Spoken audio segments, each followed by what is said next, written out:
क्या आपने कभी अपनी पेमेंट लेने के लिए कोई चेक लिया है? और क्या वो चेक कभी बाउंस हुआ है?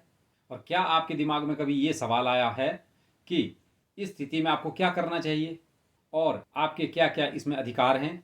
क्या आपके पास इसके ऑप्शंस हैं? इसमें आप पेमेंट कैसे ले सकते हैं? आप ये पेमेंट कैसे रिकवर कर सकते हैं? इससे जुड़े हुए बेसिक नियम कानून क्या हैं? ऐसी स्थिति में क्या क्या फॉर्मेलिटीज़ हैं, कौन कौन से वो काम हैं जो आपको करने ज़रूरी हैं, ताकि आपको अपनी पेमेंट लेने के लिए ज़्यादा परेशानी का सामना ना करना पड़े। इस सभी के बारे में हम बातचीत करेंगे आज के इस वीडियो में। तो आइए चर्चा शुरू करते हैं। नमस्कार, मेरा नाम सुनील मियाँ है और आप मेरे साथ देख रहे हैं लीगल टॉक्स। जैसे आपने अक्सर देखा होगा कि कभी कभार हमारे बीच में कुछ लेन देन होता है, कुछ व्यक्तियों के साथ हमारा लेन देन रहता है, और जब हमने किसी से कोई पैसा लेना होता है तो कई दफ़ा कुछ लोग हमें पैसा देने के बदले में एक चेक जारी करते हैं। आज का जो वीडियो में चर्चा की जा रही है, इसका फोकस इस बात पर है कि इस मामले में आप चेक लेने वाले व्यक्ति हैं, चेक देने वाले व्यक्ति नहीं हैं। आपने देखा होगा कि रोज़मर्रा की ज़िंदगी में जब हम अपना कामकाज करते हैं तो उस दौरान हमें लोगों से पैसे लेने होते हैं, हमारी लेनदारी होती है, और कई बार जो देनदार है वो आपको पैसा कैश में ना दे करके आपके हक में एक चेक जारी करता है, जिस चेक के अंदर आपको दी जाने वाली राशि वो लिख देता है और तारीख निर्धारित कर देता है कि इस तारीख को ये पेमेंट उसके बैंक खाते से आपको मिल जाएगी।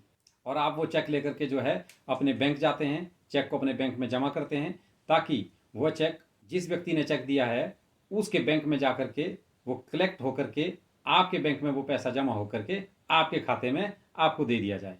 इस प्रक्रिया में परेशानी तब होती है जब आप चेक लेकर बैंक जाते हैं और बैंक में मालूम चलता है कि जिस व्यक्ति ने आपको चेक दिया है उसके खाते में जो है पर्याप्त धनराशि है नहीं, और यदि चेक देने वाले व्यक्ति के खाते में उतनी राशि उसके बैंक खाते में ना हो तो उस चेक को कैश नहीं किया जा सकता, और इस प्रकार से आपको जो पेमेंट लेनी है वो आपको नहीं मिल सकती।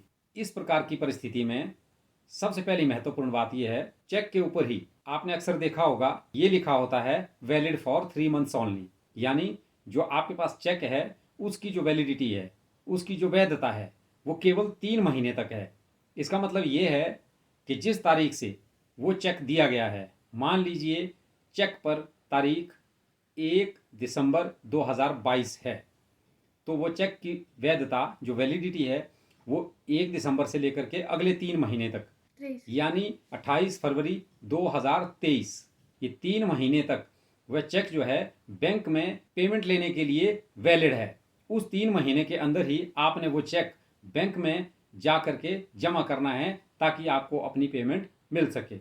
और यदि ये 3 महीने गुजर जाते हैं और आपने वो चेक अपनी पेमेंट प्राप्त करने के लिए बैंक में जमा नहीं किया, तो उसके बाद बैंक ये चेक को लेने से इनकार कर देगा, क्योंकि इसकी जो वैलिडिटी है वो समाप्त हो चुकी है।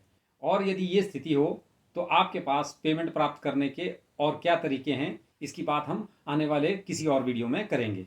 आज हम सिर्फ इसी मामले पर बात करेंगे कि यदि आपने 3 महीने के अंदर ये चेक अपने बैंक में जाकर जमा कर दिया ताकि आपको पेमेंट मिल सके, और जब आप ये चेक बैंक में जमा कर देते हैं और जमा करने के बाद आपको ये बात मालूम चले कि जिस व्यक्ति ने आपको चेक दिया है उसके खाते में तो इतना पैसा है ही नहीं, तो उस सूरत में आपका बैंक आपको एक सूचना भेजता है जिसमें आपको ये बताया जाता है कि जिस व्यक्ति ने आपको चेक दिया है उस व्यक्ति के खाते में जो है पर्याप्त पैसा नहीं है, पर्याप्त धनराशि नहीं है, इसलिए उस चेक को आपका बैंक आपको वापस लौटा देता है। और वापस लौटाते वक्त जो सूचना बैंक आपको देता है वो एक रिटर्न मेमो होता है, जिसके थ्रू चेक भी आपको वापस रिटर्न किया जाता है, और उस रिटर्न मेमो के ऊपर आपका बैंक ये सूचना लिखता है कि जो चेक है वो आपको क्यों लौटाया जा रहा है।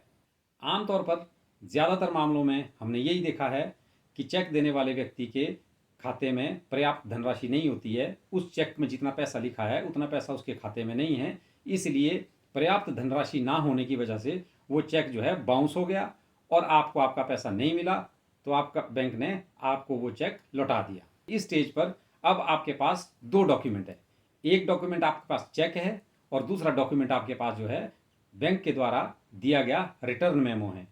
चेक के जितने भी मामले हैं, इन मामलों में एक सबसे महत्वपूर्ण बात यह है कि इसमें जो है लिमिटेशन का बहुत महत्वपूर्ण रोल रहता है, यानी कि समय का बहुत महत्वपूर्ण रोल है। जैसे अभी हमने बात की, चेक मान लीजिए आपको 1 दिसंबर 2022 को जारी हुआ है, तो उसकी वैधता जो है 3 महीने की है। इस प्रकार से इसमें समय का एक इम्पॉर्टेंट रोल है। इसके साथ साथ वो डेट भी महत्वपूर्ण है जिस डेट को बैंक ने आपको चेक रिटर्न मेमो के द्वारा आपका चेक वापस भेजा है।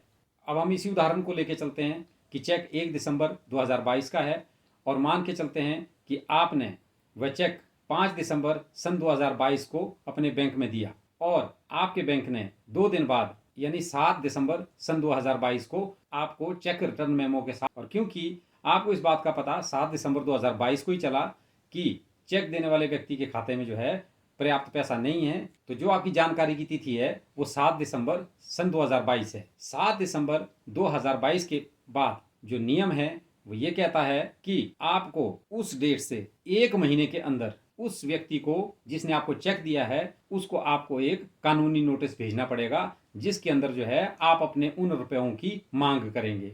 और ये जो कानूनी डिमांड नोटिस आप उस व्यक्ति को भेजेंगे, उसमें उसे हम 15 दिन का समय देते हैं कि 15 दिन के भीतर भीतर आपने जो चेक में दर्शाई गई रकम है उसकी पेमेंट हमें अदा करनी है। और जब आप ये नोटिस इशू कर देते हैं तो जिस तारीख को चेक देने वाले व्यक्ति इस नोटिस को प्राप्त कर लेता है उसके बाद से हमने क्योंकि उसको 15 दिन का समय दिया है तो उसके पास 15 दिन का समय रहेगा। 15 दिन के भीतर वह ये पेमेंट आपको कर सकता है। लेकिन जब आपको पेमेंट ना मिले तो उस स्थिति में आप उस व्यक्ति के खिलाफ कानूनी कार्रवाई करने के हकदार हैं। जो 15 दिन का समय हमने अपने डिमांड नोटिस में उस व्यक्ति को दिया था वह जब पूरा हो जाता है, उस 15 दिन के पूरे होने के बाद 1 महीने के भीतर आप एक कंप्लेंट अपने नज़दीकी जो न्यायालय हैं वहां डाल सकते हैं, जिसके तहत आप उस व्यक्ति के खिलाफ कार्रवाई कर सकते हैं जिसने आपको चेक दिया है। और ये समय आपके पास 1 महीने का होता है। इस 1 महीने के भीतर आप अपना मुकदमा न्यायालय में जो है दायर कर सकते हैं।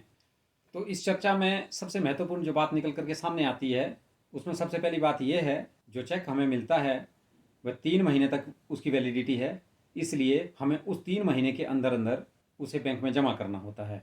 दूसरा महत्वपूर्ण पॉइंट ये है कि जब बैंक हमें चेक रिटर्न मेमो के द्वारा ये सूचना देता है कि चेक देने वाले व्यक्ति के खाते में पर्याप्त धनराशि नहीं है और चेक हमें वापस लौटा दिया जाता है, वह तिथि महत्वपूर्ण है। और तीसरा वह समय इंपॉर्टेंट है जिस समय चेक देने वाले व्यक्ति ने हमारे द्वारा भेजा गया कानूनी जो डिमांड नोटिस है उसको प्राप्त किया। और चौथा वह समय महत्वपूर्ण है जब उसको दिए गए 15 दिन समाप्त हो जाते हैं। और पांचवा महत्वपूर्ण बिंदु है जब 15 दिन गुजरने के बाद 1 महीने का समय हमारे पास रहता है। वो 1 महीने का समय कितना है, क्योंकि उसके भीतर भीतर ही हमें अपनी जो कंप्लेंट है वो नज़दीकी न्यायालय में अपने न्यायालय में दायर करना होता है। और इस प्रकार के मामलों को जो है द नेगोशिएबल इंस्ट्रूमेंट्स एक्ट 1881 का डील करता है। तो ये जो महत्वपूर्ण बिंदु अभी तक हमने बताए, इन महत्वपूर्ण बिंदुओं का ज़रूर से ज़रूर ध्यान रखिए। आप अपने चेक को 3 महीने के अंदर जो है बैंक में जमा कीजिएगा। उसके बाद जो आपको बाउंस होने के बाद चेक रिटर्न मेमो मिलता है, उसको मिलने के तुरंत बाद जितना जल्दी हो सके आप अपने लीगल एक्सपर्ट को ज़रूर जा करके मिलें, ताकि आपके जो लीगल एक्सपर्ट हैं वो आपकी तरफ से एक कानूनी जो डिमांड नोटिस है वो उसे चेक देने वाले व्यक्ति को भेज सकें, जिसके अंदर जो है 15 दिन का समय दिया जाएगा। उसके बाद की जो कार्यवाही है वह आपके जो लीगल एक्सपर्ट हैं वह आपको समझा देंगे। उस प्रकार से आपको जो है अपनी पेमेंट को हासिल करने के लिए जो कार्रवाई करनी है उसमें ज़्यादा दिक्कत का सामना नहीं करना पड़ेगा, ताकि आपकी कंप्लेंट जो है कानून के प्रावधानों के मुताबिक सही समय पर और सही तरीके से दर्ज की जाए। और एक्ट के अभी तक के प्रावधानों के मुताबिक न्यायालय द्वारा आरोपी से न केवल आपको चेक की राशि दिलाई जा सकती है, इसके अलावा जो है उसमें कॉम्पनसेशन का भी प्रावधान है, जिसमें कि आपको मुआवजा भी दिलवाया जा सकता है। और इसके साथ साथ सज़ा का भी प्रावधान है।